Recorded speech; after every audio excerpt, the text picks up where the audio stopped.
안녕하세요, 선생님. 서울에 살고 있는 1960년생 부부가구입니다. 남편 퇴직 후 살고 있는 집 이외에 특별한 재산과 소득이 없어서 앞으로 어떻게 살아야 할지 걱정이 많습니다. 그래서 기초연금을 꼭 받았으면 좋겠는데 2025년 기초연금 선정기준액은 얼마나 인상되나요?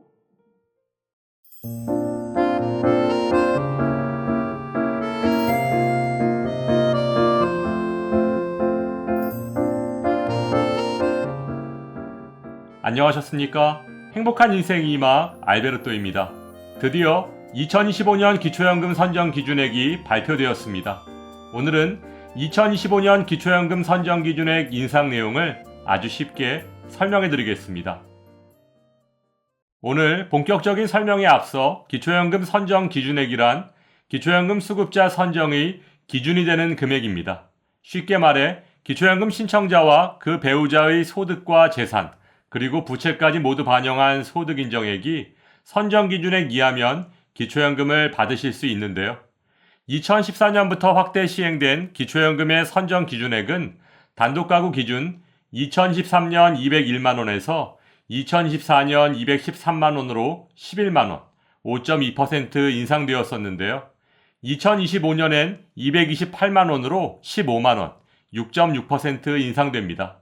또한 부부가구는 2023년 323만 2천원에서 2024년 340만 8천원으로 17만 6천원, 5.2% 인상되었었는데요. 2025년 364만 8천원으로 24만원, 6.6% 인상됩니다. 오늘 말씀드리는 2025년 기초연금 선정 기준액은 2025년 1월 1일부터 12월 31일까지 적용됩니다. 이렇게 말씀드리니까 내용이 좀 어려우시죠? 먼저 재산의 예를 들어 좀 더 쉽게 설명드리면 단독가구의 경우 선정기준액이 2025년 15만원 인상되는데 이것을 재산으로 환산해보면 4,500만원 인상되는 효과가 있는 것입니다. 즉, 부동산을 포함한 일반 재산과 금융재산의 합계가 올해보다 4,500만원 늘어도 기초연금을 받을 수 있다는 뜻이고, 부부가구의 경우는 선정기준액이 2025년 24만원 오르게 되는데 이것을 재산으로 환산해보면 7,200만원 인상되는 효과가 있는 것입니다. 즉, 부동산을 포함한 일반 재산과 금융재산의 합계가 올해보다 7,200만원 늘어도 기초연금을 받을 수 있다는 뜻입니다. 오래 살고 있는 집의 공시가격이 조금 올랐는데 언제부터 기초연금에 반영되나요? 2014년 공동주택 공시가격이 전년 대비 평균 1.52% 상승했는데요. 이렇게 상승한 2014년 공시가격은 2025년 4월부터 기초연금에 반영됩니다. 남편은 1960년 5월 20일생이고 저는 1960년 8월 25일생인데 기초연금 언제 신청해야 되나요? 기초연금은 만 65세 생일이 속한 달의 전달 1일부터 신청 가능합니다. 따라서 남편분께서는 내년 4월 1일부터, 아내분께서는 내년 7월 1일부터 기초연금을 신청하실 수 있습니다. 또한 기초연금은 신청주의이므로 제때 신청하지 않으면 절대 알아서 주지 않고, 혹시 늦게 신청하신다면 못 받은 기간의 기초연금을 절대로 소급해서 주지 않습니다. 따라서 아무리 늦어도 만 65세 생일이 속한 달까지는 꼭 신청하셔야 합니다. 그럼 2025년엔 기초연금이 얼마나 인상되나요? 단독가구는 2024년 33만 4,810원에서 2025년 34만 3,510원으로 8,700원 인상되고, 부부가구는 2024년 53만 5,680원에서 2024년 54만 9,600원으로 13,920원 인상될 예정인데요. 물론 소비자 물가 상승률을 반영한 2025년 최종 기초연금액은 1월 중순 발표될 예정이지만 큰 차이는 없을 것으로 예상됩니다. 그러면 기초연금은 언제부터 얼마씩 받게 되나요? 우린 부부가구니까 처음부터 54만 9,600원을 받게 되는 건가요?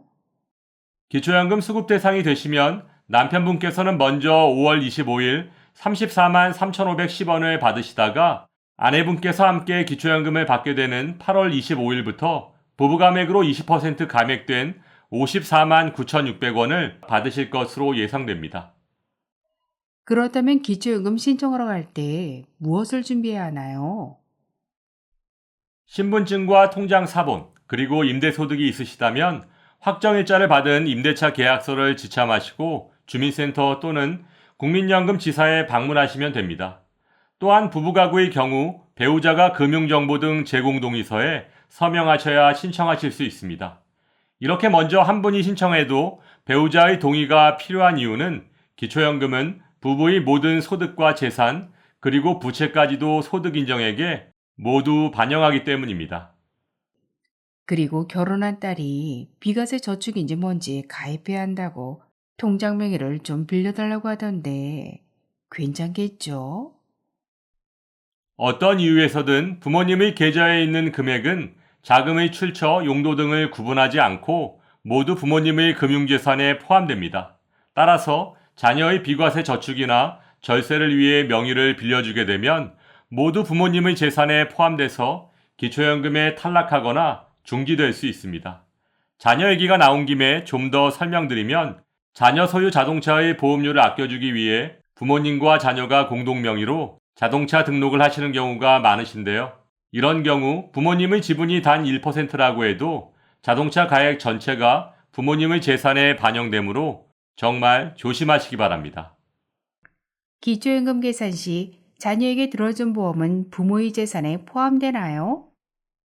기초연금 산정 시 보험 상품은 금융재산에 반영하고 있는데요. 부모가 자녀에게 들어준 보험, 즉 계약자는 부모이고 수익자가 자녀인 보험은 기초연금 계산 시 부모의 재산에 포함됩니다. 그 이유는 수익자는 계약자와 피보험자의 동의가 있을 경우 즉시 변경 가능하기 때문인데요. 따라서 기초연금 신청 전 최대한 빨리 보험 명의를 자녀로 변경하시는 것이 유리합니다. 네, 그렇군요. 아무튼 차분히 준비해서 기초연금을 늦지 않게 꼭 신청해야겠습니다. 오늘 친절하고 정확한 설명 감사드리고 주변 친구들에게 꼭 공유하겠습니다. 새해 복 많이 받으시고 내년엔 더 좋은 방송 부탁드릴게요. 오늘 말씀드린 2025년 기초연금 선정 기준액을 참고하셔서 늦지 않게 꼭 신청하시기 바라며 오늘도 알베르토가 어르신들의 행복한 인생 2막을 응원하겠습니다. 행복한 하루 되세요. 좋아요, 구독, 그리고 알림과 공유는 좋은 콘텐츠를 만드는 힘이 됩니다.